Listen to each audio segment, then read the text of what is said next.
Nous venons exprimer ces désirs ce matin. Parle comme tu as parlé à la terre. Il y a quelqu'un fatigué de tout ce qu'il est en train de vivre. N'attend que ta parole pour recevoir un soulagement. Je crois que ce matin, quelqu'un va boucler un destin déjà vieilli, qui va commencer un nouveau départ tel que tu l'as dit. Tel que tu l'as dit. Tel que tu l'as dit. Libère ta parole ce matin, afin que nous puissions vivre ce que dit l'Éternel des armées. Sois béni, Créateur de toutes choses.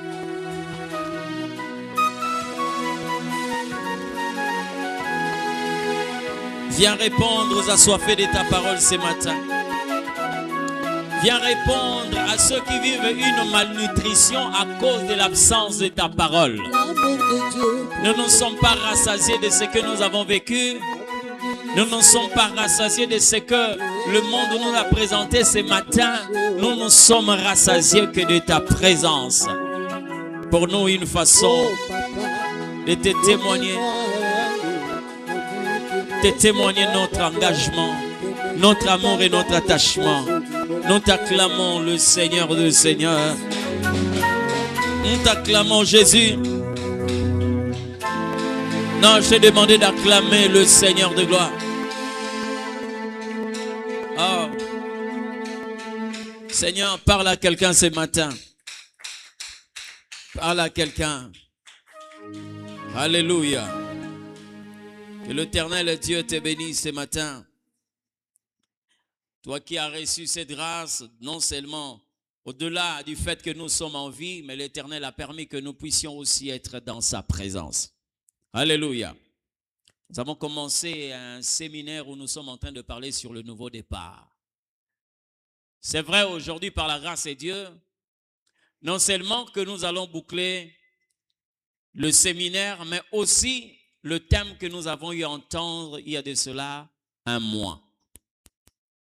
Depuis un mois, nous n'entendons que Dieu nous parlait sur le nouveau départ. Je crois, bien-aimé, que ce matin, quelqu'un va mettre un point sur une vie ancienne et commencer une nouvelle vie avec l'Éternel Dieu. Mais pour ceux qui sont adaptés au mouvement de l'Esprit, déjà depuis ce que l'Éternel Dieu était en train de nous dire, c'est-à-dire nous sommes en train de vivre déjà un nouveau départ. Amen. Ce matin, voici le thème que nous allons exploiter, la nouvelle version. La nouvelle version. C'est le sous-thème qui va clôturer cet enseignement, que nous avons le privilège d'être utilisé comme instrument pour communiquer la pensée de Dieu. Amen. Nous sommes dans le livre de Luc chapitre 15, le verset 18 et le verset 20. Je crois que nous avions lu la parole le vendredi. C'est le même texte que nous allons lire et nous aurons la grâce d'écouter ce que Dieu a réservé pour nous. Si tous nous sommes là, nous allons nous tenir pour lire la parole du Seigneur.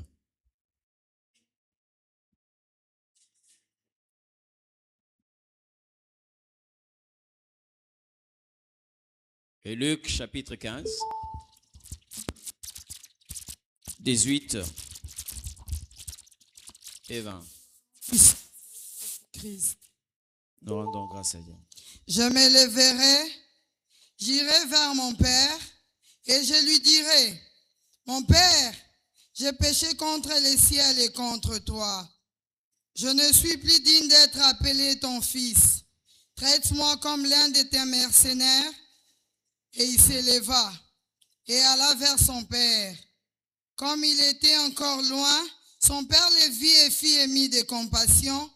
Il courut, se jeta à son cou et le baisa. Amen. Amen. Nous acclamons le Seigneur des Seigneurs. Bien-aimés, lorsque nous lisons ce texte de la Bible, pour ceux qui ont été là depuis le vendredi, Dieu nous a parlé sur la vie et cette expérience, c'est celui que nous appelons l'enfant prodigue. Il y a tellement des enseignements là-dessus, que nous sommes obligés, bien-aimés, de nous laisser diriger par le Saint-Esprit pour comprendre les vérités qui sont cachées dans cette relation entre le Père et le Fils.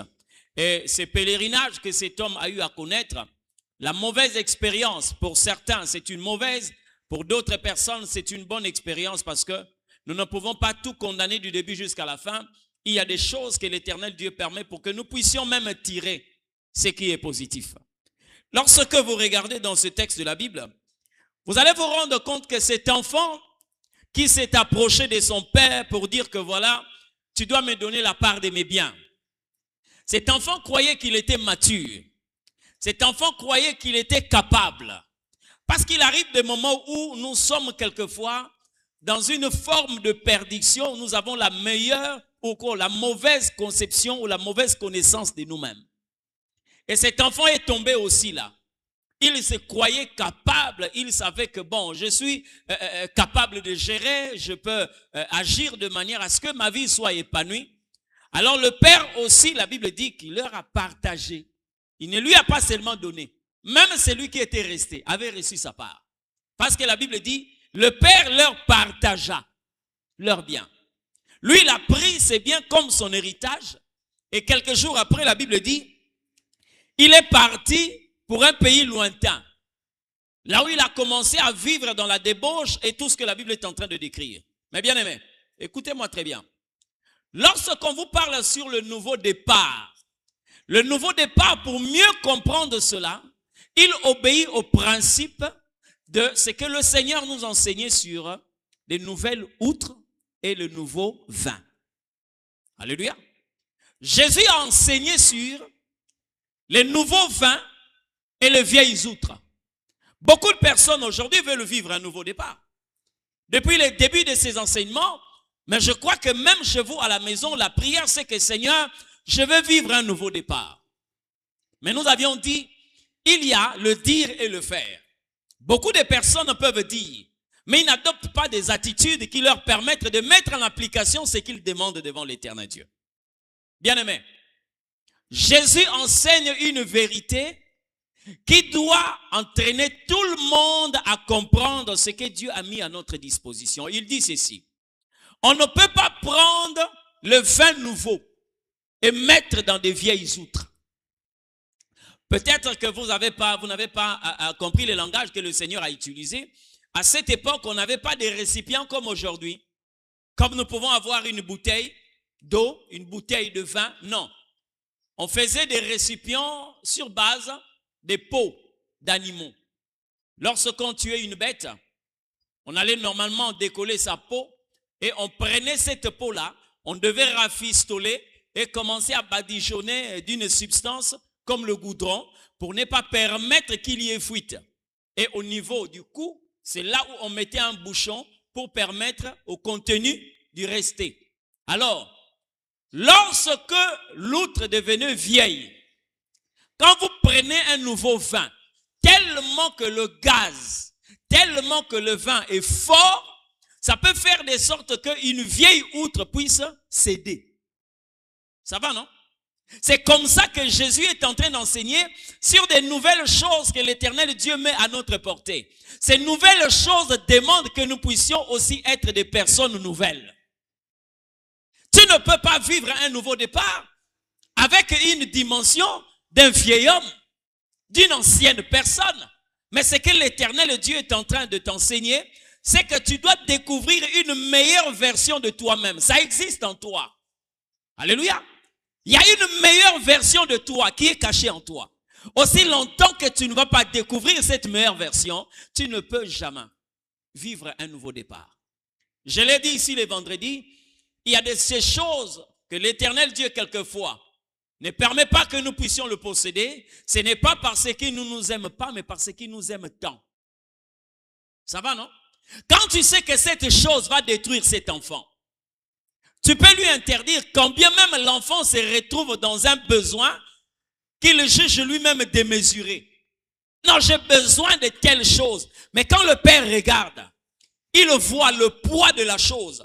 Il voit la légèreté de la personne. Il dit non. Est-ce que vous savez en hébreu le mot gloire?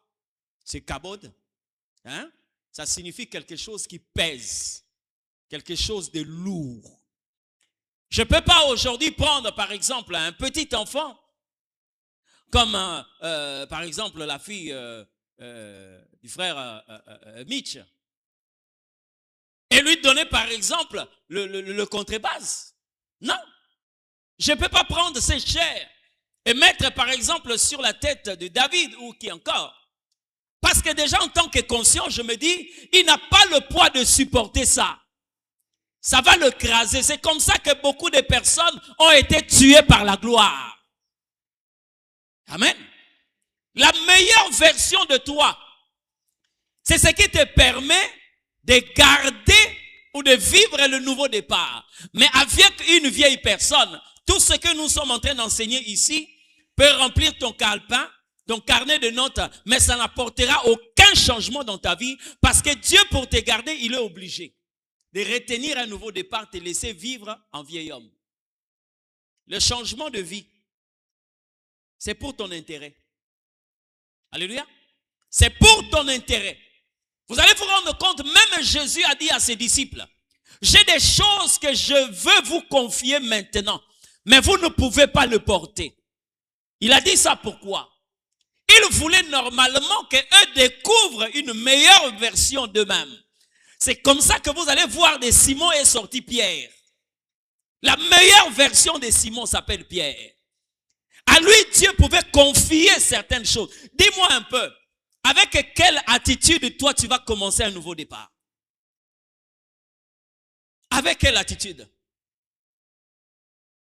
Comment tu veux vivre un nouveau départ? Comment? Comment Dieu peut commencer à ouvrir les portes dans ta vie aussi longtemps la version qui peut te permettre d'être équilibré quand tu vis dans un nouveau départ n'est pas encore en toi. Amen. Ce n'est pas encore en toi. Regardez très bien la vie de Jacob. Dieu savait, il attendait le moment opportun pour que la meilleure version de Jacob s'exprime pour qu'il possède les promesses que lui avait fait l'Éternel Dieu. Et la meilleure version de Jacob s'appelle Israël. Amen. À ce stade-là, chacun de nous est le prophète de sa propre vie. Parce que ce matin-là, tu ne vas pas quand même me pousser à te dire que voilà, ma soeur, levez-vous, mon frère. Non, non, non, non. Ce que je suis en train de dire là, un prophète qui vit en toi te parle. Ce prophète-là s'appelle la conscience. La conscience est en train de dire, ce qu'on est en train de dire là-bas, le vieil homme-là ne peut pas bénéficier de ça. Amen. Celui qui vit encore dans le mal n'est pas propre pour un nouveau départ. Cette version-là, où tu ne veux pas voir des gens prospérer dans la vie. C'est-à-dire qu'il y a des moments, vous savez bien aimé, j'ai trouvé quelque chose de très amer dans la vie de certains chrétiens. Vous savez qu'il y a des gens quelquefois qui s'approchent de Dieu pour aller répondre à une jalousie qu'ils expriment par le moyen de la prière. Yo côté les prières pour l'année. Parce que tu as croisé un vieux ami que tu as trouvé maintenant équilibré avec beaucoup de stabilité dans sa vie. Et tu commences à monologuer toi-même en cours. Mais vraiment, tout ça semble le droit, tout ça semble la tête. Oh, tout en aïe, il faut la terre comme tout. En tout cas, semaine prochaine, il faut la côte à prière. Ça, c'est une prière qui est basée sur la jalousie. Dieu ne répond jamais à une telle prière. Amen. Tu es rempli de jalousie. Mais tu veux que l'Éternel Dieu t'accorde un nouveau départ. Frère, j'aimerais te dire une chose. Quand vous voyez la manière dont Dieu a visité plusieurs personnes, vous allez vous rendre compte que ce n'étaient pas des gens qui étaient élevés de manière à rendre compte aux gens. Non. Dieu n'a pas élevé Joseph pour qu'il rende compte à ses frères. Et les années que Joseph a fait en Égypte, Dieu était en train de le traiter. Pour qu'ils se rendent compte, ça ne sert pas que demain, lorsque les frères vont se présenter devant moi, j'aurai l'occasion de me venger sur ce que Simeon avait dit, sur ce que Judas a fait, ce que Ruben avait permis. Non, non, mais parce que l'Éternel avait tellement traité, il a sorti la meilleure version de lui. Dans cette histoire de l'enfant prodigue, frère, même dans l'église aujourd'hui, il y a des gens qui au lieu de venir chercher une nouvelle paire pour marcher avec l'Éternel, mais ils viennent pour cirer l'ancienne paire. Tu as ramené une chaussure de chez toi. Cette chaussure-là, c'est ta nature. C'est ta vieille nature. Quand tu amènes à l'église, quand l'Éternel Dieu te dit, ôte tes souliers, c'est pour que tu prennes une autre chaussure. Mais malheureusement, il y a des gens qui amènent des vieilles chaussures à l'église, mais qui viennent pour cirer ces vieilles chaussures de manière à ce que ça paraisse plus belle et la personne garde sa nature. Et comme ça, on veut vivre une nouvelle vie. Non, non. Les exigences de la nouvelle créature, les exigences d'un nouveau départ exigent que nous puissions rechercher au-dedans de nous la meilleure version de nous-mêmes. Amen. J'aimerais vous dire une chose. C'est vrai que même dans ce qui est arrivé à Samson, les gens trouvent quelquefois quelque chose à dire dans le mal. Il a trahi, il a fait ceci, il a fait ceci. Mais bien aimé, je vous apprends que c'est la meilleure période de la vie de Samson. C'est la meilleure période. Quand Samson est arrêté, Samson, on lui a crevé les yeux, on l'a rasé. Tout ce qui s'est passé dans la vie de Samson, il a été réduit en un rien, champion qu'il était. Mais moi, je vous dis que c'est la meilleure période de la vie de Samson. Vous savez pourquoi?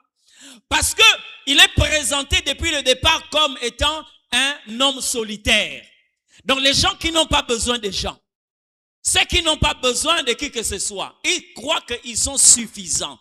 Ils croient qu'ils sont arrivés. Or, Dieu peut permettre certaines choses pour te dire que personne n'est indispensable dans ce monde. Même quand tu es à côté de quelqu'un qui est un détraqué, excusez-moi l'expression, un débile, ou encore quelqu'un qui a fait un trouble de comportement, cela ne te donne pas une raison pour marcher sur cette personne. Tu peux être plus intelligent que ceux qui sont autour de toi. Mais fais attention. Quand Dieu te met à côté de quelqu'un, sache-le bien, quels que soient ses défauts, quelles que soient ses faiblesses, considère cette personne.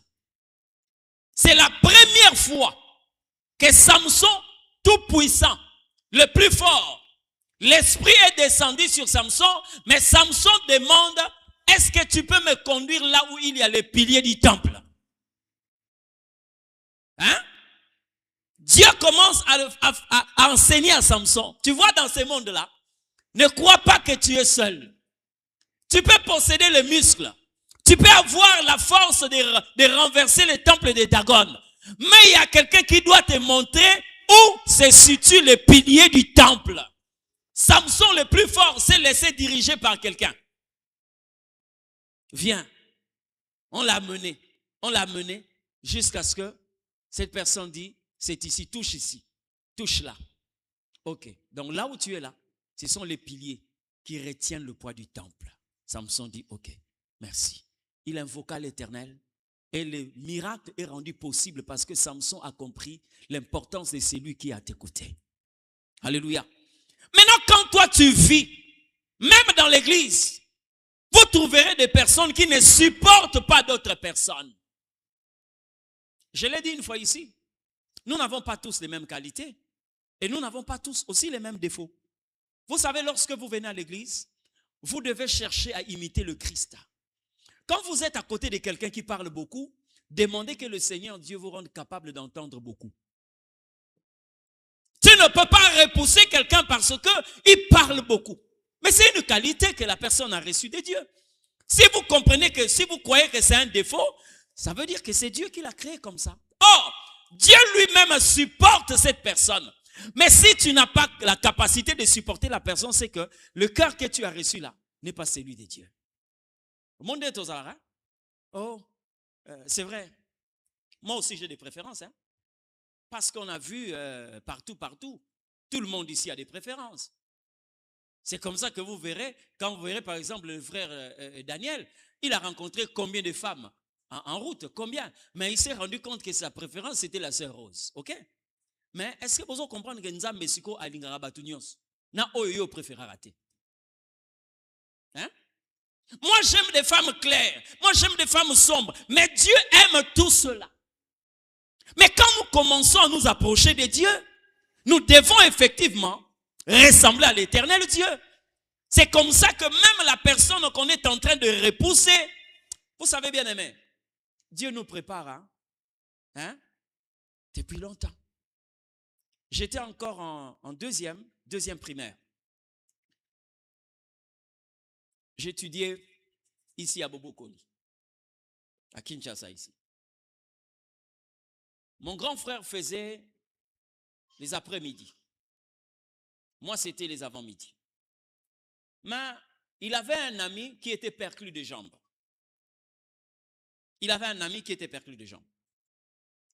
Mais comme il ne pouvait pas se déplacer, on l'a mené avec la sonde.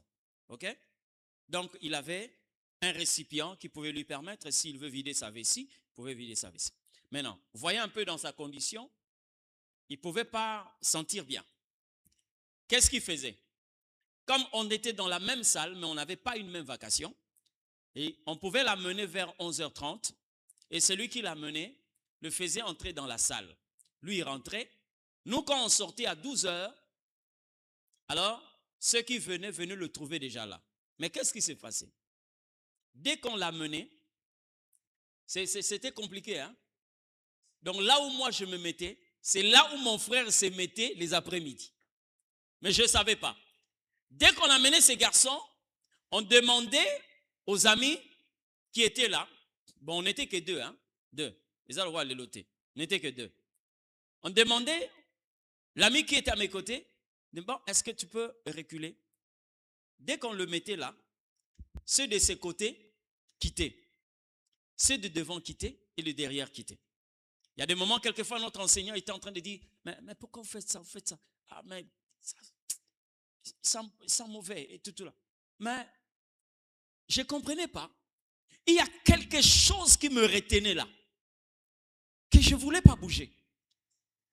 Au moins après 2 semaines de cette expérience, un jour, il m'a vu en train d'écrire. Je voulais fermer mon cahier et il a vu, on a écrit Mavungu. Il a posé la question. Toi aussi tu t'appelles Mavungu? Je dis oui. Je dis, ah. Mais quand je viens là, je trouve que tu as une ressemblance avec un de mes amis. Il s'appelle aussi Mavungu. Il fait les après-midi. J'ai dit c'est mon grand frère. Il dit oui, on se met ici avec lui. Il est ici, moi je me mets ici. Frère, c'est que tu ne supportes pas là. À cette époque-là, on n'est pas intercesseur, protocole. Donc, on nous amène à l'église comme tout le monde. On n'avait pas cette petite connaissance, mais on ne comprenait pas qu'est-ce qui nous retenait là. Des gens que toi tu rejettes, Dieu les accueille. Ceux que tu ne supportes pas, Dieu les supporte. Alléluia. Donc lorsque nous parlons de la meilleure version de toi-même, tu vas te rendre compte, bien-aimé. Avec l'ancienne version, tu ne peux pas supporter ceux qui sont à côté de toi. L'ancienne version te montrera toujours des défauts dans la vie de certaines personnes. Toi, tu ne verras que le noir, pendant que eux sont en train d'exceller même dans d'autres domaines. Vous savez, lorsque vous avez la rancœur, vis-à-vis de quelqu'un, tu vas seulement commencer à exploiter son mauvais côté.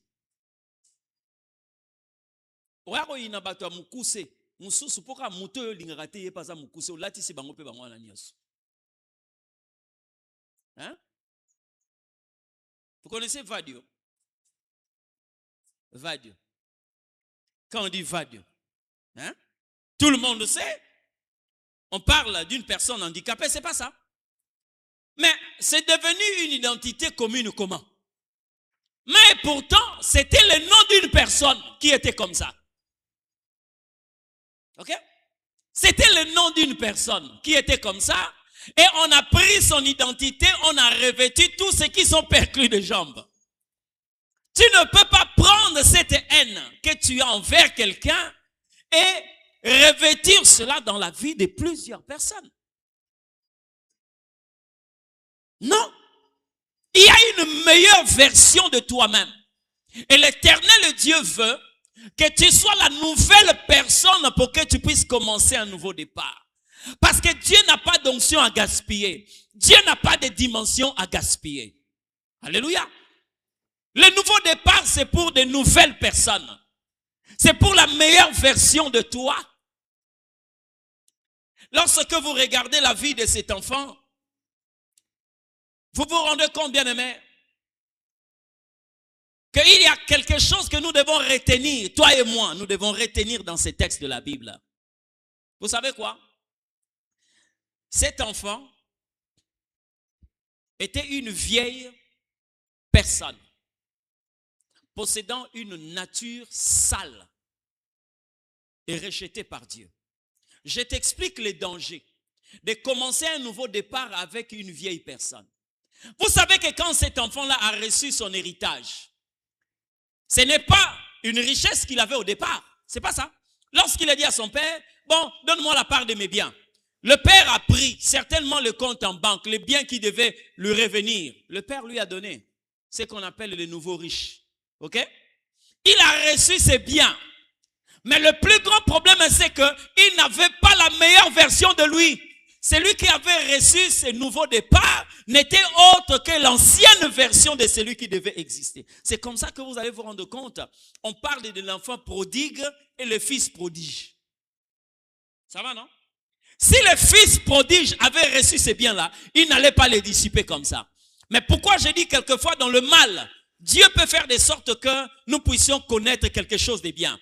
Parce que cet enfant s'est ressaisi lorsqu'il est allé dans une nation où il a dissipé tout son bien en vivant dans la débauche. C'est là où il a compris. Et on m'a dit, kokote la rangona nos prières te, kenzambe tombolanga, loba na nzambe longola iloko o ekomisinga bouye. Enlève ce qui a fait de moi. Mais bien aimé, vous allez vous rendre compte, beaucoup de personnes aujourd'hui, c'est vrai, je ne suis pas en train de les dédouaner, mais les sorciers de nos familles font ça. Oui, ça on a ta famille. Même à ta mouto aza goy goy baro là tu sois ngoka yo mouto ça ngana kendete. OK? Nous le voyons ici. Lorsque vous voyez certaines personnes quelquefois revendiquer, quelquefois on tire sur les autorités de ces pays pour rien. Vous voyez aujourd'hui sur Internet, vous voyez des personnes, d'abord, quand vous le regardez, vous vous posez la question de savoir, celui-là, on peut lui donner quel travail? Mais on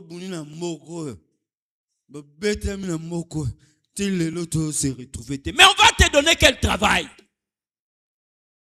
Et quand vous interrogez une telle personne, la réponse est quoi? C'est que rien ne marche dans ces pays. Mais rien ne marche d'abord en toi. Même si tu étais à la première ligne. Mais dites-moi un peu. On va te donner quelle responsabilité? Ministère Nino Abatakuite Ezalara, ça n'existe pas. Tu as combattu, oui.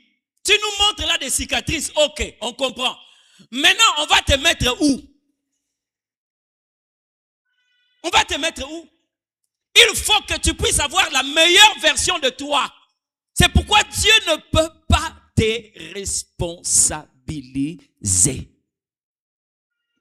Je ne sais pas si ce genre de déviation existe dans d'autres pays, mais je vous assure qu'en tant que Congolais, il y a des moments où je suis obligé quelquefois de ne pas l'admettre, mais Dieu nous a fait, Congolais, il nous a donné de vivre dans ces pays. C'est lui qui a opéré ces choix. Nous n'avons pas de quoi dire.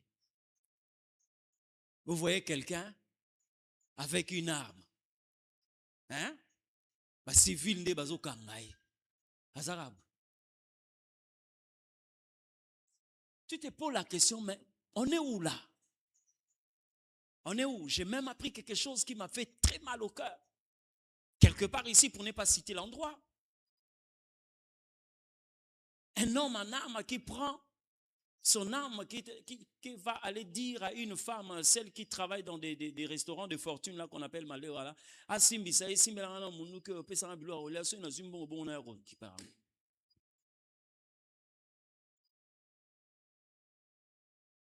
bien aimé.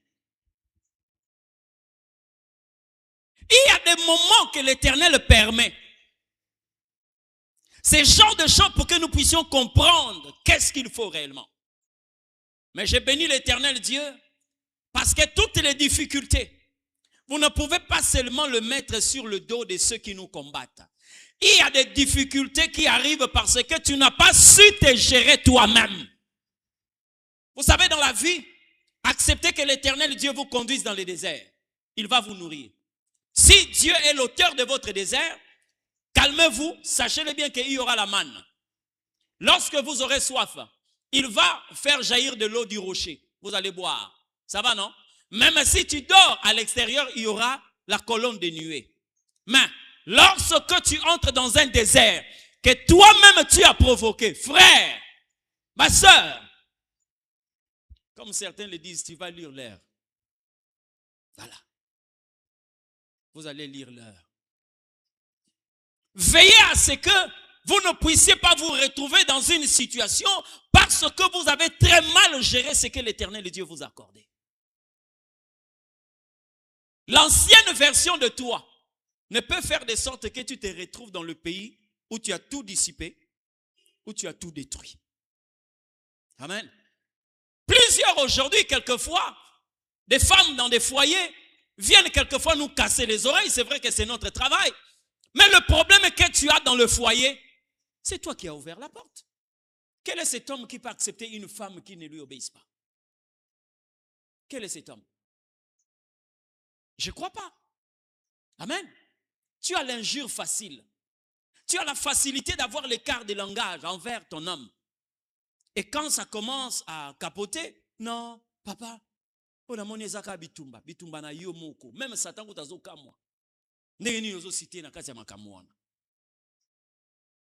Amen. Tu as pris un malin plaisir de trouver ton bonheur dans l'alcool. Tu as commencé à consommer ce qui n'était pas accordé. Toute la vie, tu ne fais que détruire. Lorsque la Bible parle de prémices, toi tu n'es pas là-bas. La dîme n'en parlons même pas. Mais quelque part, lorsque les choses commencent à se compliquer, on vient vers l'Éternel Dieu. Sachant pas que le désert dans lequel nous sommes, nous avons provoqué ces déserts-là nous-mêmes. Alléluia. Nous avons provoqué ces déserts-là nous-mêmes. On lui a accordé les biens, mais il est allé vivre avec de nouvelles choses dans une ancienne nature. Ça fait de sorte que tout était dissipé. J'aimerais t'aider, bien-aimé. Je sais que Dieu va faire de grandes choses avec toi cette année. Mais prends le temps de prier pour que l'Éternel te donne la meilleure version de toi-même. Ça va, non? Que l'Éternel Dieu t'accorde la meilleure version de toi. Bien-aimé, tu es la même personne, c'est vrai. Mais sauf que, quand tu es encore un Moïse égyptien, à chaque instant que tu auras des difficultés, tu penseras toujours à comment tuer quelqu'un. Mais quand l'Éternel Dieu te pousse à comprendre que tu dois recevoir une autre version de toi, au lieu d'utiliser ta colère, tu vas utiliser le bâton. Tu diras aux gens, ainsi parle l'Éternel Dieu. Ce n'est plus le couteau qui va parler. Ce n'est plus la force physique. Parce que là, tu comprends que ta meilleure version de toi n'exige pas que tu puisses agir comme l'ancienne personne. Alléluia. Cet enfant a dit, j'aimerais quand même parler de quelque chose lorsque nous lisons ça, parce que la lecture de la Bible a deux dimensions, la dimension superficielle et profonde. La Bible dit, lorsque cet enfant s'est rendu compte qu'il n'avait plus rien, et il est allé se faire une amitié avec un habitant de la ville, qui lui a demandé d'aller garder ses pourceaux. Vous voyez, dans la difficulté, ne vous connectez pas à n'importe qui. Pendant la période de crise, ne demandez pas conseil à n'importe qui. Parce que c'est pendant cette période-là que plusieurs, quelquefois, font naufrage. Cet enfant, tout ce qui lui est arrivé là, c'est tout simplement parce qu'il est allé se connecter à une mauvaise source. Et cette mauvaise source lui a mis en contact avec le pourceau. Or, en réalité, dans la Bible, le pourceau, c'est la vie païenne. C'est la vie païenne. Vous allez commencer à manger. Quelle nourriture? La nourriture de pourceau. Or, en réalité, vous êtes une personne. Vous ne devez pas manger comme des animaux mangent. Vous devez manger comme des êtres mangent. Des hommes mangent. Mais j'ai béni l'Éternel Dieu parce que la Bible dit, ayant rentré en lui-même. Je vais nous expliquer cette phrase-là. Elle a deux interprétations. Ça va, non?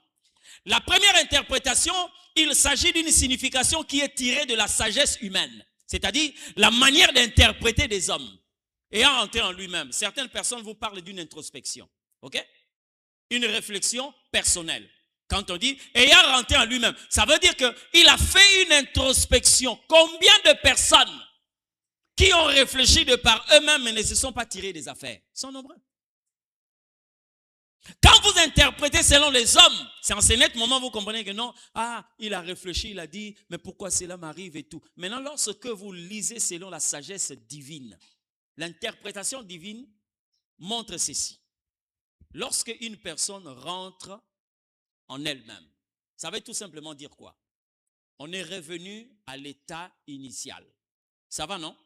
Or, au commencement, la Bible dit, l'Éternel dit, créons l'homme à notre image et selon notre ressemblance. La meilleure manière de rentrer en lui-même, c'est de commencer à ressembler à l'Éternel Dieu. Il est rentré en lui-même parce que vous verrez que dans la vie, on peut parler d'un homme, s'il n'a pas la nature de Dieu, il est qualifié d'homme animal. C'est pas ça? Voilà. Maintenant, l'Éternel attend que nous puissions revenir vers lui, c'est-à-dire étant rentré en lui-même. Il s'est rendu compte. Comment je mange une telle nourriture? Frère, est-ce que tu peux te poser la question de savoir, la vie que je mène là, est-ce que c'est vraiment ma vie? Donc Dieu m'a donné un souffle de vie. Je quitte chez moi. Je vais aller rendre visite, par exemple, au frère Shadrach. Je vais aller rendre visite à maman Karine. Nous sommes là pour dire, comment tu trouves maman pasteur? On se rencontre là. Comment tu trouves le frère Merlin? Maintenant, toi-même, essaie de t'arrêter et pose-toi la question, est-ce que c'est la vie que je devais mener? Parce que déjà, la Bible dit dans les livres de Psaume 150 que tout ce qui respire loue l'Éternel.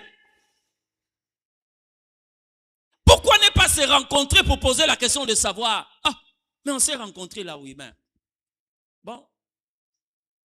Est-ce que nous ne pouvons pas nous poser la question de savoir, pourquoi est-ce que la première église était puissante comme ça? Hein? Pourquoi? Maman Hortense se pose la question, par exemple, à maman Christelle. Pourquoi la première église était puissante comme ça? Des gens comme d'Étienne. Il n'est pas pasteur, il n'est pas apôtre, il n'est pas évangéliste.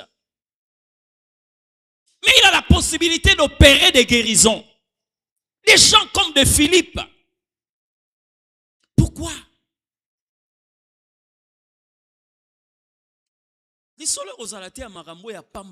Donc tu te rends compte, est-ce que vraiment je peux mener une telle vie? Hein? Bon, quelqu'un a dit, et les femmes ont du mal à construire le pays. Frère, Élisabeth et Marie. Hein? Élisabeth et Marie, deux femmes. L'une porte le sauveur de l'humanité, l'autre porte celui qui doit frayer le chemin du maître. Regardez la rencontre de ces deux femmes. Qu'est-ce que je dis? Élisabeth était dans la maison, à 6 mois déjà de la grossesse de Jean-Baptiste.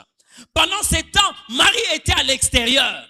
Lorsqu'elle s'approchait de la maison d'Élisabeth, elle dit à Élisabeth, Shalom Élisabeth, parce que c'est comme ça qu'il s'est salué à l'époque. Shalom Élisabeth. À l'intérieur là-bas, il y a une femme qui est remplie du Saint-Esprit, qui commence à prophétiser sur Marie. Pourquoi maintenant à un niveau en accord? Hein? Arrivé même à ce niveau-là. C'est ce que l'Éternel Dieu est en train de chercher, la meilleure version de vous-même. Maman Christelle quitte sa maison pour aller rendre visite, par exemple, à la sœur Élisée. Arrivée comme ça, shalom, shalom, elle commence à lui dire, maman Christelle, la nuit, pendant que je suis en train de prier, Dieu m'a fait savoir que voilà dans ta maison, il y a ça, que le diable est en train de préparer. Moi aussi, je suis venu te voir parce que hier, à 17h, pendant que j'étais en train de suivre la télé, Dieu m'a montré une image que j'étais vu, voilà. Est-ce que nous ne pouvons pas prier? Voilà lorsque on vit par la meilleure version de nous-mêmes. Le nouveau départ ne peut pas commencer comme ça, avec de vieilles habitudes, avec une nature révolue, rejetée par l'Éternel Dieu. Mais nous voulons vivre de nouvelles choses, non? Est-ce que vous savez qu'au-dessus de vous, il y a une onction qui plane, qui ne sait pas comment normalement intervenir dans ta vie? Amen. Pendant que Rahab était en train de vendre quelquefois sa vie à certaines personnes, tout le monde savait que Rahab était une prostituée. Mais il y avait l'onction d'une adoratrice qui planait là. Il y a l'onction d'une adoratrice qui était en train de planer. Mais lorsqu'elle a compris que je ne suis pas fait pour une telle vie, elle s'est arrêtée. Elle s'est arrêtée. Et elle est citée parmi les ancêtres de Jésus. Mais cette femme était une prostituée. Il y a une meilleure version de toi-même qui existe. Le nouveau départ est là. Mais la meilleure version de toi-même. Amen. Tu es connu comme une personne querelleuse, téméraire, dure à supporter les autres. Connu en tant que calomniateur. Tu as l'habitude de mépriser les autres. C'est comme si, dans ce monde, tout le monde était inférieur à toi. Alléluia. Mais quand on vient au Seigneur, il nous fait savoir que nous sommes un seul corps. Alléluia. Nous sommes un seul corps. Nous ne sommes pas ici pour nous tirailler. Nous ne sommes pas ici pour tenter de nous détruire. Vous savez, hier samedi, je suis resté, je suis en train de parler au Seigneur sur une situation. Mais j'ai entendu le Saint-Esprit me dire, vous savez, dans l'église, il peut y avoir des serviteurs. Mais il faut demander à chaque serviteur qui t'a envoyé ici. J'ai dit, Seigneur, mais comment? Le Saint-Esprit me dit ceci. Je suis le créateur de tous les hommes. Dieu est le créateur. Mais comment le Seigneur dit à son église, priez pour que le maître de la moisson envoie des serviteurs dans sa moisson. Ça va? La moisson est grande, mais il y a peu d'ouvriers. Priez, il n'a pas dit chercher. Mais il a dit quoi? Priez pour que le maître de la moisson envoie des serviteurs dans sa moisson. Ça veut tout simplement dire que lorsque la prière n'intervient pas, même le diable envoie des serviteurs dans la moisson du Seigneur.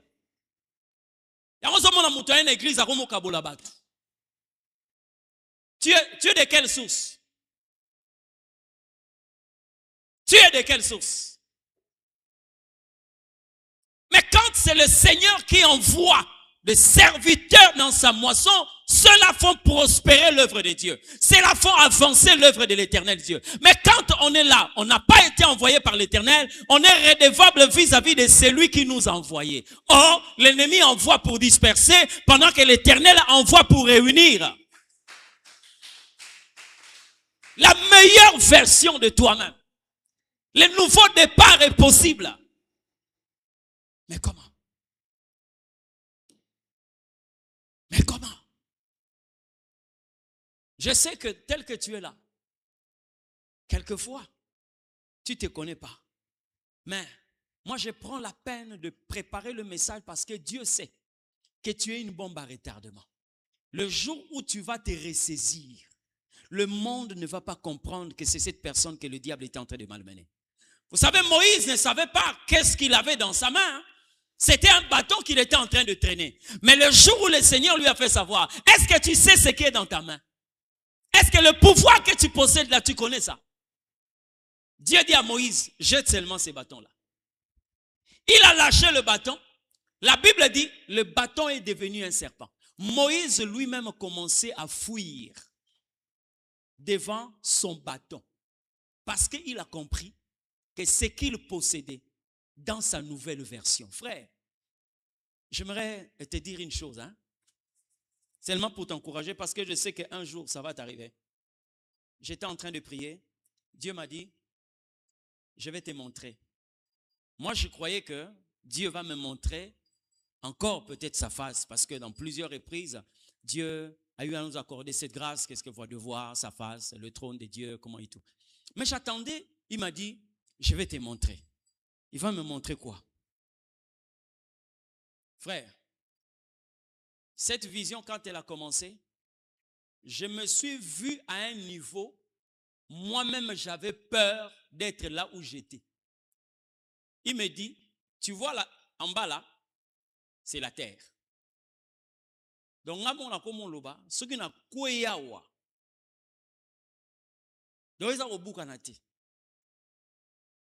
je ne sais pas. C'est pour la première fois que je suis dans une vision où j'ai peur comme si on m'avait braqué une arme. Et il m'a dit, regarde, j'ai regardé, on m'a conduit quelque part, je ne veux pas ici créer une polémique et tout, dans une religion connue dans le monde entier. Il dit, regarde, c'est qui? J'ai dit, c'est elle. Mais il va tomber ce mois-ci. C'était le décès d'un grand homme dans une église mondiale, peut-être que vous le connaissez très bien. Il dit, il va tomber ce mois-ci. Et ça fait, je crois, 8 jours, on a déclaré la mort de cet homme-là. Très grande église mondiale, connue. Ça va, non? Mais ce qui m'a retenu, il m'a dit, regarde, maintenant, je me voyais, je n'avais pas un support qui me soutenait, mais j'étais quelque part. Il me dit, regarde en bas. Je regarde, il me dit, tu vois, c'est la terre. Non, il a dit, c'est le monde. Regarde. Frère, dans la rate en autre, dans la rate à vision, mais dans la banga kotala na se. Pour la mona, ceux qui n'a koi awa, peut-être n'a corps n'angé mona nati. Il dit, c'est ce que je voulais te faire voir. Cette vision s'est arrêtée. Amen. Tu ne te connais pas. Vous savez, aujourd'hui, il y a des gens qui ne veulent pas commettre des erreurs. Ce n'est pas parce qu'ils sont tellement droits avec le Seigneur. Mais quelquefois, on se pose la question de savoir si je chute ici, qu'est-ce qui va se passer? Le problème n'est pas les témoignages. Oh non, TikTok va me prendre en charge. Vous appelez ça comment là? On va te mettre, je ne sais pas, il y a un terme là. Hein? Pardon? Miniature, voilà. On va te mettre en miniature et tout. Ce n'est pas ce qui va te retenir de ne pas commettre telle ou telle autre chose. Parce qu'il y a ceux qui ont fait pire que ça et qui vivent même tout en étant dans des miniatures et tout. Mais tu te rends compte, si je tombe ici, hein? Si je tombe, la chute que je vais connaître là, ça va être fracassante. Mieux vaut que je reste là-bas. Qui a déjà fait ces songes-là où vous voyez quelquefois sur, je ne sais pas, sur un immeuble et tout, et que vous commencez à tomber? Qui a déjà fait ces rêves-là? La majorité de ces rêves, hein, c'est pour que vous ne puissiez pas toucher le sol. Dès que vous voyez en train de vous projeter là, ces genres de songes, quelquefois, se coupent et vous vous réveillez en sursaut. Ça va, hein? Vous devez vous poser la question de savoir pourquoi Dieu, quelquefois, vous fait connaître de telles choses. Ce sont des périodes qui annoncent quelquefois un plan de l'ennemi arrêté pour vous conduire à la chute. Et il vous le révèle. Ça va, non? Faites très attention. Cet enfant, la Bible est en train de dire, étant rentré en lui-même, il s'est dit, j'ai péché contre mon Père et j'ai péché contre le ciel. Bien-aimé dans le Seigneur, lorsque vous recevez la meilleure version de vous-même, qu'est-ce qui se passe réellement? Il y a une sorte d'humilité qui commence à te gagner. Tu ne vas plus commencer à accuser les gens parce que certaines personnes, même pour leurs propres erreurs, ils trouvent toujours comment casser le dos sur le sucre des gens. Plutôt, comment casser les sucres sur le dos des gens. Non, c'est pas moi, c'est le pays. Non, pas moi, c'est mon grand-père. Non, c'est la femme. Non, c'est quelquefois, on est la cause de ce qu'on est en train de vivre. Alléluia. Vous savez, un jour, j'étais en train de prier, ici. Le Seigneur m'a parlé d'une personne, en disant, regarde ce qui est arrêté pour cette personne. Mais, si elle meurt, si cette personne-là arrive à mourir, ça va être de sa faute. Et la personne sera condamnée. C'est comme quelqu'un qui meurt 2 fois. Et j'ai dit à la personne, fais attention. Fais attention, il y a un plan du diable qui campe contre toi. Fais attention. Alléluia. Tu dois faire excessivement attention. Lorsque la meilleure version de toi demeure, le mot pardon devient facile dans ta vie. Vous savez qu'il y a des gens qui ont du mal à prononcer seulement le mot pardon. D'autres même quelquefois se réfugient dans excuse-moi. Mais le pardon est lourd parce que c'est biblique. Excuse dans la Bible, je n'ai pas trouvé. Mais pardon, oui. Parce que c'est le langage de ceux qui ont revêtu l'humilité. D'autres, pour demander seulement pardon, peuvent prendre 15 minutes de justification. Là où le mot pardon, quelques lettres seulement, peut tout effacer. J'ai compris par là que le Saint-Esprit m'a fait savoir que prononcer pardon, c'est facile à ceux qui sont conduits par le Seigneur, mais difficile pour ceux qui sont revêtus de l'orgueil. Regardez cet enfant.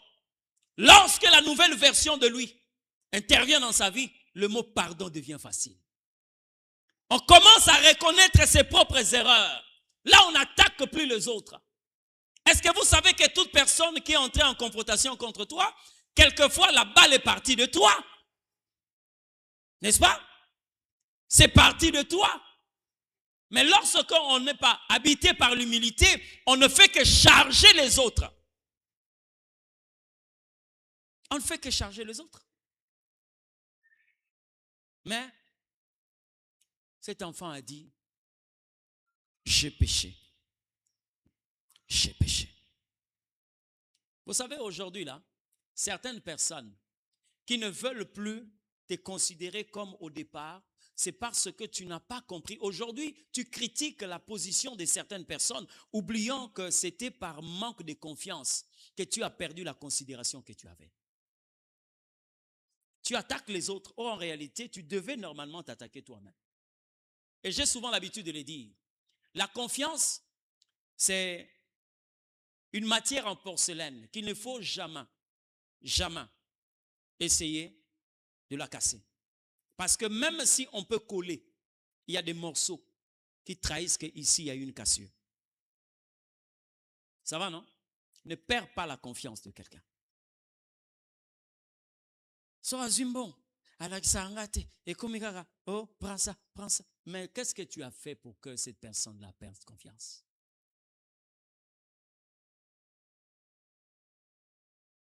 Qu'as-tu fait? Vous étiez dans une amitié. L'autre s'ouvrait tellement parce qu'il savait que c'était mon bras droit. Qu'as-tu fait pour que cette personne commence à avoir des retenues? Mais quand tu es revêtu d'une meilleure version de toi, tu ne vas pas attaquer l'autre qui commence à se renfermer, mais tu commences à t'attaquer toi-même. Et vous allez voir quelqu'un se présenter pour dire, nous n'étions pas comme ça auparavant. Je sais que j'ai eu à faire des choses, même si tu ne l'as pas dit, mais je le vois par ton comportement. Pardonne-moi. Pardonne-moi. Amen. Pardonne-moi. Nous, on a grandi, tous enfants, mais on ne comprenait pas pourquoi notre maman était tellement faible à l'égard de celui qui est venu avant moi. Et pourtant, un bagarreur, un homme difficile à comprendre. C'est lui qui souvent agite la maison et tout. Donc, nous, en tant qu'enfants, lorsque lui, il a commis ses dégâts et tout, on veut vraiment qu'on puisse le fouetter. La maman, telle qu'elle est là, elle peut lui infliger une punition et tout, mais à un certain moment, va manger, lève-toi, va sous la douche et tout. Mais nous, on trouvait ça vraiment bizarre. Pourquoi? Mais on a fini par comprendre. Notre frère avait la facilité de demander pardon. Moindre chose, maman, pardonne-moi. On arrive là, mais dis, qui a pris ça? Qui a fait ceci? Il y a un au moins, hein?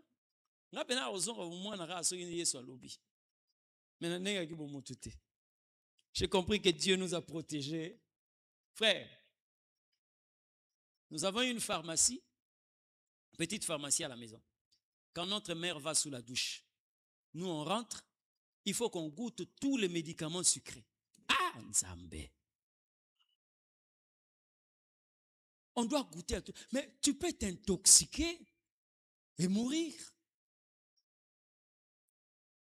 Mais qui a fait ça? Nous, on a peur.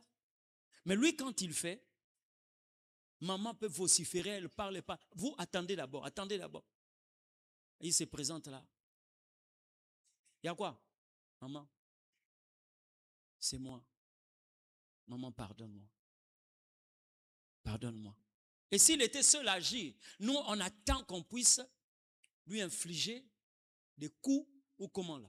Mais quand il se présente, la maman est déjà comme quelqu'un qui est désossé. Mais toi, tu es comment? Est-ce que tu sais que ça, c'est un médicament? Mais toi, tu es comment? Et pourtant, j'ai dit qu'il fallait attendre peut-être à 15 heures, vous allez prendre... Mais pourquoi tu as pris ça? Maman, pardon. On a fini par comprendre bien après. C'est pourquoi lorsque vous lisez la Bible, vous regardez le comportement d'Abraham, un homme comme ça. Mais regardez le comportement de David. Si je commence à citer les dégâts que David a eu à commettre, mais vous allez vous rendre compte que c'est quelqu'un que Dieu devait normalement rejeter. Il est cité dans le meurtre. David, quand Dieu a interdit, c'était écrit dans la loi. Le dénombrement était interdit. Lui, il a fait.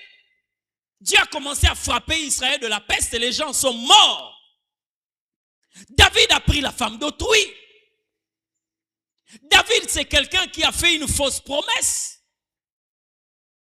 Il a pardonné un de ses collaborateurs, mais il a appelé Salomon en disant, tel que tu le vois là, ne laisse pas ses cheveux descendre en paix. Donc, il y a Monique, Abengi, Shekina ou bien Ephraim, Nayalobi, Monimuto, Silananaye. Qui l'a tué alors? C'est toi, parce que Salomon n'a jamais connu ça. Mais les gens présentaient David que non, David a pardonné Shimei. Il a dit, moi, qui suis-je moi? Est-ce que je suis à la place de l'Éternel pour te châtier? Que l'Éternel, Dieu t'accorde le pardon. Mais là, il était en train de grincer les dents. Il a attendu le moment opportun, il a appelé Salomon. C'est toi qui vas devenir roi. Tu vois le type là? Il faut le faire payer ce qu'il m'a fait. Mais David est rempli de beaucoup de mauvaises choses. Mais comment l'Éternel dit l'homme selon le cœur de Dieu? Vous savez pourquoi? Il était tellement humble en demandant pardon à l'Éternel Dieu. David était comme certaines femmes de notre époque. Je ne vous le conseille pas parce que tous ceux qui sont à mes pieds ne peuvent pas se comporter de la sorte. Mais j'ai vu un couple se battre. Un homme donner des coups à sa femme. Au lieu que la femme puisse fuir là où les gens étaient, elle vient vers l'homme. Ça fait de sorte que l'homme ne peut plus reculer le coup pour te donner un coup violent parce que tu es à 0 mètre de lui. David était comme ça. Lorsqu'il pêche contre l'Éternel, au lieu de fuir loin de l'Éternel, lui, il vient encore vers l'Éternel Dieu. L'homme selon le cœur de Dieu. Il savait s'humilier. Il savait demander pardon à l'Éternel Dieu. Quand tu te réveilles de la nouvelle version de toi, le pardon devient facile. Alléluia. Écoutez cet enfant-là dire, je ne suis plus digne d'être appelé ton fils. Mais au début, il a dit à son père, donne-moi la part de mes biens. Ça veut dire qu'il se croyait digne de gérer. Mais à la fin, il dit, je ne suis pas digne d'être appelé ton fils. On ne peut pas trouver dans l'église des gens imbus d'eux-mêmes. Lorsque vous voyez les autres, c'est comme de la grâce. Lorsque vous voyez les autres, c'est comme si on leur a badigeonné de la boue. Vous ne pouvez accepter que ceux qui vous mettent là où vous voulez. Ceux qui se prosternent, ceux qui sont là comme des diseurs de bonne aventure, des fous du roi. Ce sont ceux-là que toi tu acceptes. Alléluia. Lorsque la meilleure version de toi commence à vivre en toi, tu te rends compte que je dois quitter cet endroit. Je dois rentrer au Père. Je ne peux plus vivre ici. Je ne peux plus être ce que j'étais. Je ne peux plus manger cette nourriture quand la meilleure version de toi-même arrive. La Bible dit, il s'éleva. Et il alla vers son Père. Parce qu'il avouait que j'ai péché contre toi. Vous voyez quelqu'un qui pêche, on le suspend à l'église, mais il crée des problèmes. Pourquoi on m'a suspendu? Et pourtant, j'avais déjà demandé pardon. Tu n'as pas demandé pardon. Tu as présenté des excuses en tant qu'un orgueilleux. Parce que quelqu'un qu'on suspend doit d'abord rester. D'accord? En tant qu'une personne humble et laisser que l'Éternel Dieu puisse le traiter. Oh non, moi j'ai été suspendu. Ça fait déjà 2 mois. Oh, personne ne me dit que voilà, tu es rétabli. Oh, quand on est imbu de soi-même, même dans les départements, lorsque vous avez quelqu'un qui quelquefois vous reproche pour dire que non, mais voilà, je constate que nous sommes en train de travailler avec beaucoup de négligence. Dieu n'aime pas comme ça. Alinga laksangani na okesute. Batikala na ngokasi. Batikala na chorale. Batikala na protocole. Batikala na intercession. Batikala na partenariat. Mais bien aimé, faites attention. Il faut que nous puissions représenter, c'est-à-dire que être de Jésus en miniature. Regardez la manière dont Jésus fut malmené par des créatures que lui-même a façonnées. Quelle humilité. J'ai l'habitude de le dire et je le dis encore. Si vous voyez un enfant de Dieu, frère, écoutez-moi très bien. Vous pouvez posséder un défaut. Colérique, vous êtes impatient et tout. Quelquefois, ce sont des petits esprits qui vous dérangent. Mais si vous êtes habité par l'orgueil, ça c'est la pièce maîtresse du diable. C'est sa propre nature. C'est pourquoi vous allez voir, la Bible ne dit nulle part que Dieu résiste aux jaloux. Oh, Dieu résiste aux cupides, bien qu'il n'aime pas la cupidité, mais la Bible dit expressement, Dieu résiste aux orgueilleux. Pourquoi? C'est la pièce maîtresse du diable.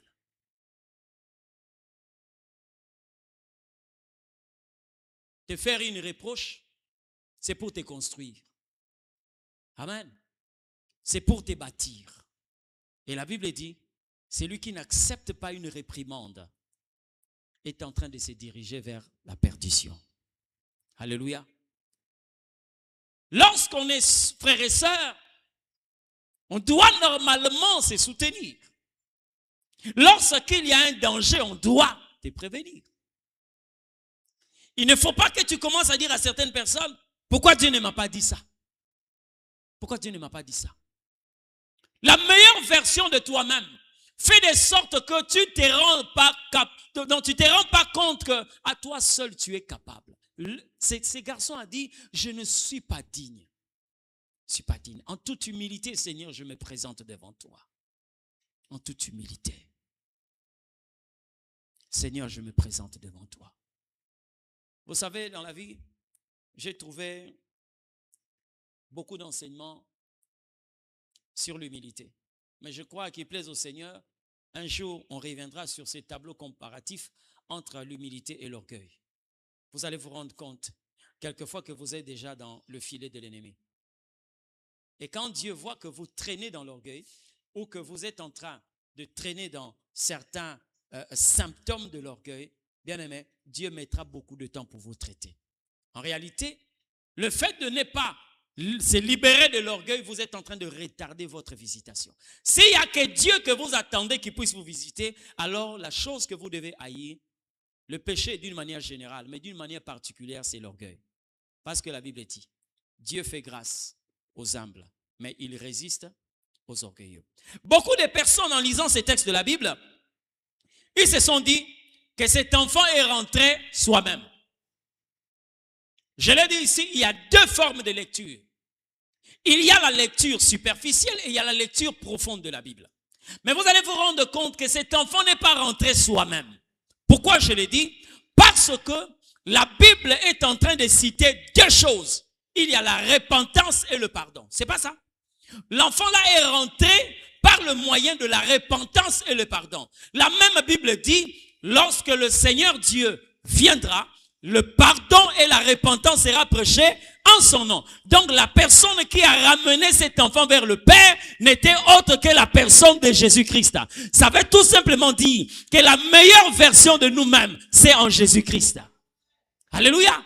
C'est-à-dire qu'on voit quelqu'un avec la forme du docteur Amos, mais qui n'est autre que Jésus logé dans une personne qui a cette forme. Une telle personne ne peut pas être accusée d'orgueilleuse. Une telle personne ne peut pas être accusée d'autel. Une telle personne ne peut pas être accusée d'intolérant, moins encore de pécheresse. Pourquoi? Parce que nous avons été ramenés au Père par le moyen du pardon et de la repentance. Le nouveau départ existe. Le nouveau départ existe. Mais avec une nouvelle version de vous-même. Je crois aujourd'hui que quand l'Éternel Dieu commence à t'élever, tu ne vas plus commencer à dire aux gens aujourd'hui ils vont sentir. Nous ne vivons pas pour ça. Ok? Dieu ne va pas quand même te bénir pour que les autres commencent à être essoufflés ou encore que les gens soient asphyxiés. Ce n'est pas pour cette raison que Dieu va t'élever. Non. Dieu va te bénir parce qu'il t'a fait la promesse d'être béni. Dieu va t'élever parce qu'il t'a fait cette promesse d'être élevé. Mais j'aimerais finir en disant ceci. Lorsque vous attendez l'élévation venant de la part du Seigneur, n'attendez pas d'abord les biens qui vous élèvent, mais cherchez d'abord un comportement qui vous élève. Ça va, non? Parce que atteindre l'attitude, l'altitude, c'est une bonne chose. Mais c'est l'attitude qui va te maintenir dans l'altitude. Ça va, non?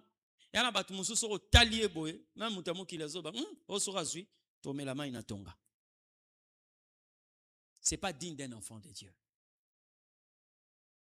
Je vais conclure en disant ceci. La phrase que devait utiliser cet enfant, c'était de dire, je ne suis plus digne d'être appelé ton enfant. Mais appelle-moi ton fils. Ça va? Vous savez pourquoi? Parce que celui qui a quitté la maison, c'était l'enfant. Mais celui qui est rentré à la maison, c'était le fils prodige. Il y a une différence entre enfant et fils. Si l'enfant ne peut pas gérer, le fils a la possibilité de gérer et d'agir comme le père. La meilleure version de toi, c'est lorsque tu manifestes la qualité de Jésus-Christ. C'est pourquoi vous allez voir, même dans la qualité d'enfant, Dieu n'a pas permis que le Christ commence l'œuvre. Ça va? Un enfant vous est né. Dieu ne lui a pas permis de commencer l'œuvre de Dieu. Mais il a attendu qu'on parle du Fils. Dieu a tant aimé le monde qu'il a donné son fils. Pas son enfant, mais son fils, afin que quiconque croit en lui ne périsse point, mais qu'il ait la vie éternelle. J'ai parlé à quelqu'un. Ce matin, si tu vas prier, tu comprendras que tu vas prier pour dire, Seigneur, j'aimerais recevoir la meilleure version de moi-même. Et vous savez, lorsque vous devenez la meilleure version de vous, ce n'est pas un prophète qui viendra le dire. Ce n'est pas ton pasteur, parce que je ne suis pas avec toi chaque jour. Mais ce sont ceux qui sont à côté de toi.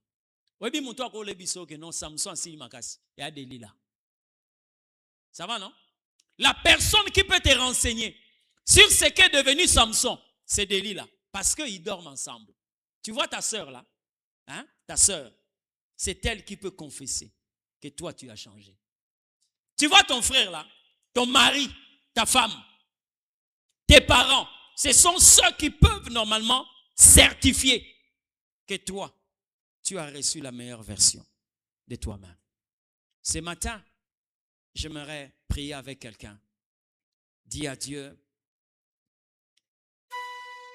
je veux une meilleure version de moi-même. Je veux, Seigneur, une meilleure version de moi-même. Et pendant que tu pries, tu peux condamner tout ce qui peut t'empêcher de vivre en nouveauté de vie, de mener une meilleure vie. Prends la position qui te permet.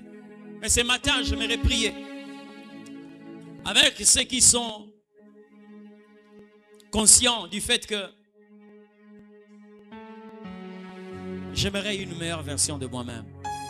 Bien-aimés dans le Seigneur, lorsque vous regardez la vie de Jacob, il ne pouvait pas posséder la bénédiction venant de son père s'il s'est présenté en tant que Jacob. Il devait se mettre dans la peau d'Ésaü pour recevoir la bénédiction. Heureusement que la Bible dit, c'est Rebecca qui lui a fait porter ses vêtements. Je prends Rebecca ici comme l'église. C'est l'église, là où tu viens recevoir la véritable nature de Jésus-Christ. Pour que tu t'approches du Père et que tu reçoives la bénédiction du premier-né. Parle au Seigneur.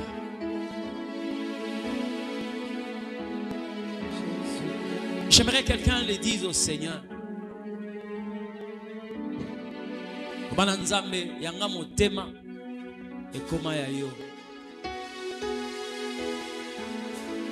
Dis-le dans ta prière.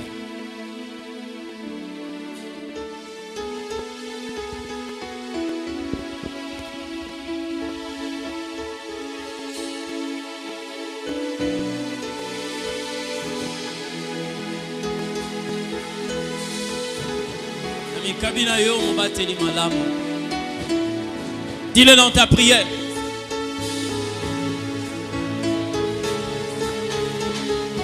Déclare-le dans ta prière.